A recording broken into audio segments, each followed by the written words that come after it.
Hello and welcome back to our Top Tips for SMEs video series with me, Philip King and Blue Chain.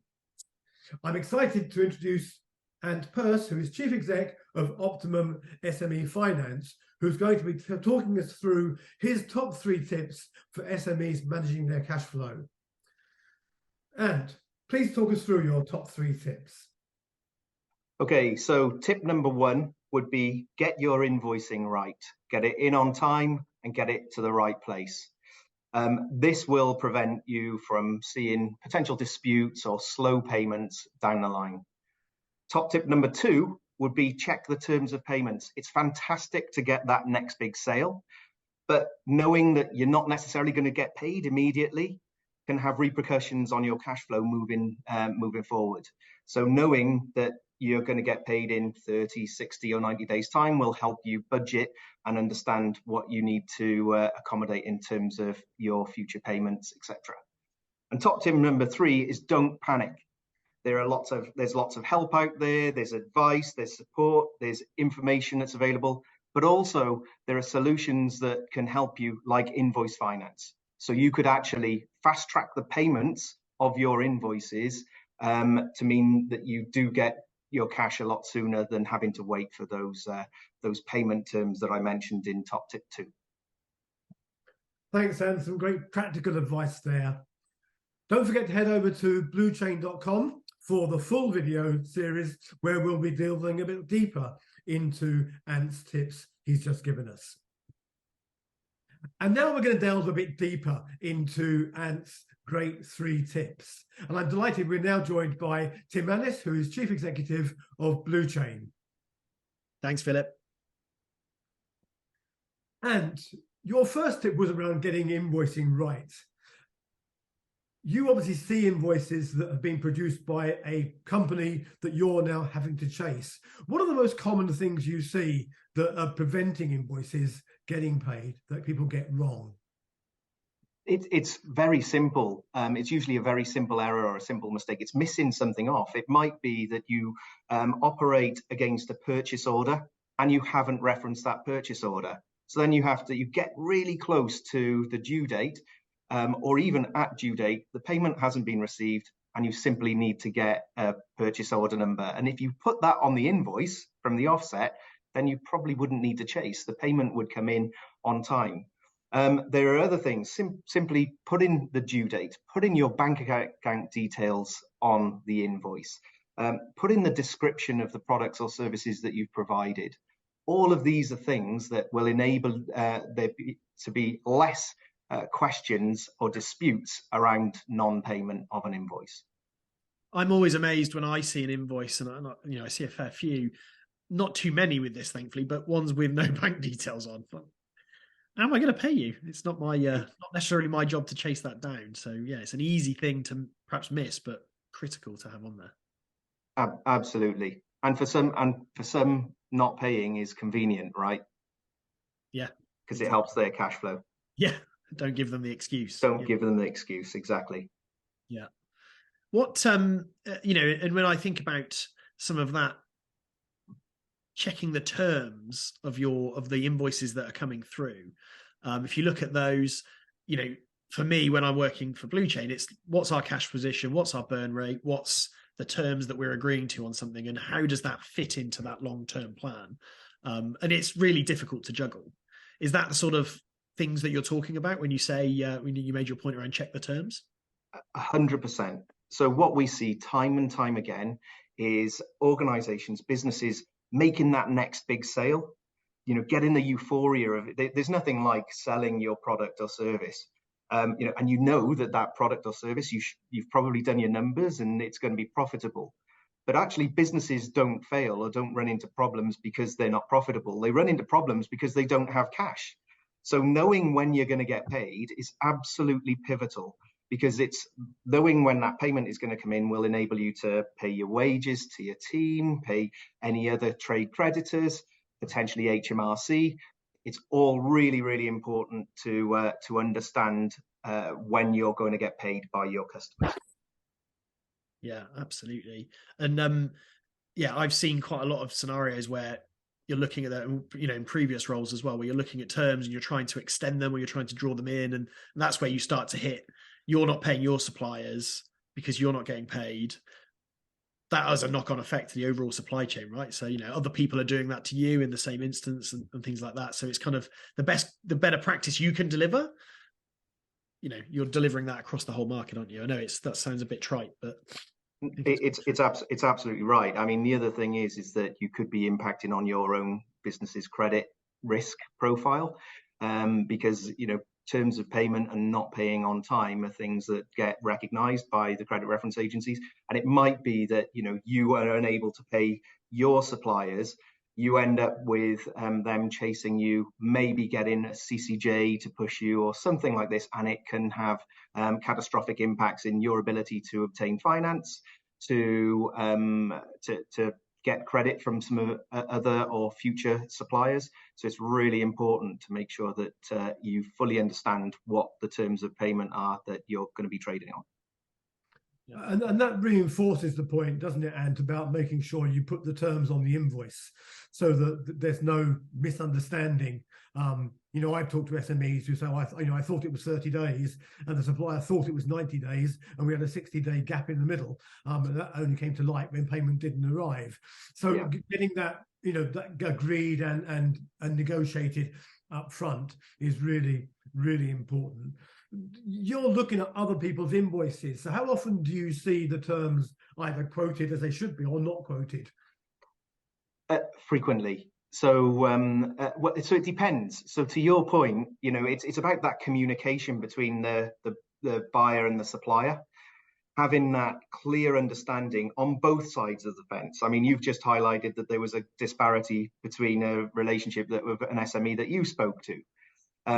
That happens all the time. Whose terms are you actually operating on? Is it yours or is it your customers? And that's where putting them clearly on your invoice sort of almost draws the line in the sand and lets them know which terms you're going to be paying on. That's great. Okay, thank you. Now I want to get to probably the final tip, but the most important one, because this is your world and your area of expertise. And you started it by saying don't panic, which I think is good advice. But for a small business, particularly a micro business or a self-employed or sole trader, they're good at what they do. Invoicing and finance isn't their bag. Managing cash flow is almost a nuisance, not a part of the business, even though we all know how important it is. Where typically do SMEs go for finance when they're running short, in your experience? So generally, they will go loans, overdrafts, credit cards, friends and family. These are the normal sources of accessing liquidity.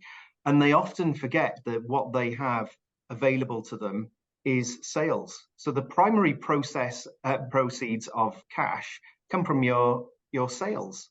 So what we do in an invoice finance world is we actually fast track those payments. So you don't have to wait the 30, 60, 90 days or whatever the terms are. You can get paid straight away. Okay, so talk me through how that works. And in reality, I'm a small business. I've got 3 or 4 invoices outstanding for 5, 10, 20 grand.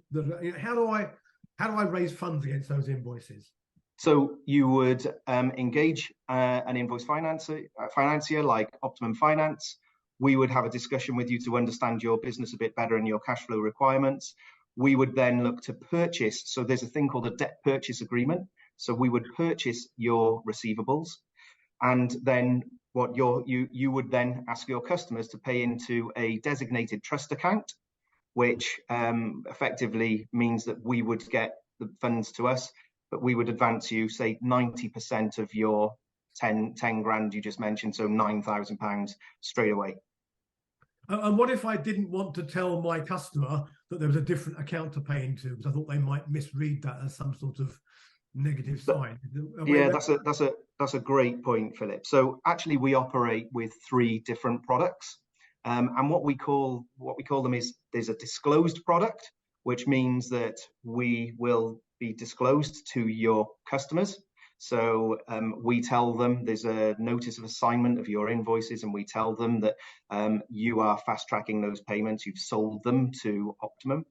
And then there is and that's under a product called factoring. And actually with that product, we offer additional services such as credit control and credit management solutions as well. And then we have the ones where your SME says, I don't want my clients or customers knowing that I'm using invoice finance. We have something which is undisclosed, and that's under a product which is called confidential invoice discounting. And the product is pretty much the same, as in we would still advance the funds against your invoices, but it's confidential. Your customers are not aware of it, and we don't do any of the chasing of your payments or anything like that. Oh, I see. Okay, that's fine. So that's a good distinction. In reality, though, Ant, how easy is it?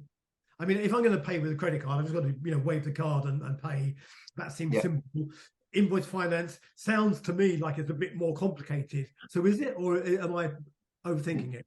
I like to think of it in a really simple way. What we do is we help you accelerate the payments of your invoices. So effectively, and we make it as simple as we can as well. So you load your ledger, it comes to us, and we will free up access to liquidity for you. And okay. So one of the things I can imagine running through a small business owner's mind is, so you're like a bank, and probably that sends a small shudder down their spine of the thought of, so I've got to deal with a bank, and they're envisaging mounds of paperwork and process and gates and hoops. And is that, because that's one of the routes I would expect them to think, I'll go to my bank and ask them for money and probably get rejected. Yeah. And then they kind of tar everything with that brush, don't they? Well, I'm never going to be able to get money. How does it sit in that world? So we are not a bank. I think we exist because of some of the weaknesses that banks have. We offer a very personable service. Clients can talk to us as much or as little as they want, and we are always there to support. So you're right, Tim. Businesses often go to a bank as the first port of call, and then they find an organisation like Optimum Finance and tend to stay with us because we act effectively as an extension to their business. We offer the additional services. When I mentioned don't panic earlier, there is advice, support. Businesses like ours deliver that, and we do that in droves. I mean, that's powerful as well. Just as a final thought from me is the ability to outsource some of that stuff. Collecting on payments is hard work. It certainly can be very hard work, and it can be uncomfortable and painful work sometimes. And you're having to deal with customers. So there's kind of that balance of, do I want to chase them, but I need to get that money? And being able to get an expert or a partner who is doing this day in, day out probably is invaluable for a lot of small businesses, because it lets them do that thing that they want to do rather than chase bills. 100%. So lots of businesses understandably don't want to have that awkward conversation with their customers for fear of what's it going to do to our relationship. We have a team of highly skilled professional credit controllers that do this day in, day out and maintain the relationships between our clients and their customers. Yeah, that's really powerful. So what you're doing is you're effectively just turning invoices into cash and taking the worry away from a small or micro business that's laying there awake at night worrying that the payment isn't going to arrive. The question I haven't asked you, Anne, and I guess any SME watching this is going to be thinking it, is what's it going to cost me? Because interest rates are going up. If I'm making a margin of 10, 15%, can I afford to lose that in paying someone to pay me early? What's the sort of monetary process here? I mean, there are two primary fee sources that we would apply. The first one is a service fee. So we apply a fee for the service of our credit control solutions, credit management and reconciliation, because that's a big piece as well, reconciling your payments. And the second piece then is what we call a discount, which is almost like an interest for the funds that you borrow. Okay. And that's comparable with other sources of finance, I'm guessing. Absolutely, more than, because you get a lot more service provision and support, and taking away that anxiety of not getting paid, not having cash. We look for reasons to support businesses, not reasons not to. Okay, so if I'm a micro business and I've only got 10 customers, say, and I'm pretty small, but I've got a lifestyle business. Can you cope with that, or do you need a ledger of 100 businesses in order to manage? Absolutely not. So our business deals with startups, so businesses that have are about to issue their first invoice, right the way through to businesses with turnover of up to, say, 15 million. Okay. And it is anywhere in between. Okay, that's brilliant. Thank you very much. Tim, anything else you want to ask or I think I would just wrap up really to say, there's great solutions out there that, you perhaps aren't thinking of because you're thinking of your bank or your credit card or your friends and family. And, take advantage of them, search for some of the terms that we've come up with today, invoice discounting, factoring, confidential invoice discounting. There are ways that you can get money in your bank, and we all know that cash is king. So, I think it's definitely worth exploring no matter the stage of your business. Thanks, Tim. And I hope that any SME watching this is just at least having a trigger in their thinking that says there are ways of looking at this and looking at cash flow other than just the traditional bank and friends and family. All that remains is for me to say thank you very much indeed to Ant for your time this afternoon, Tim for joining us, and watch out for the next video in the series of top tips for SMEs from Blue Chain.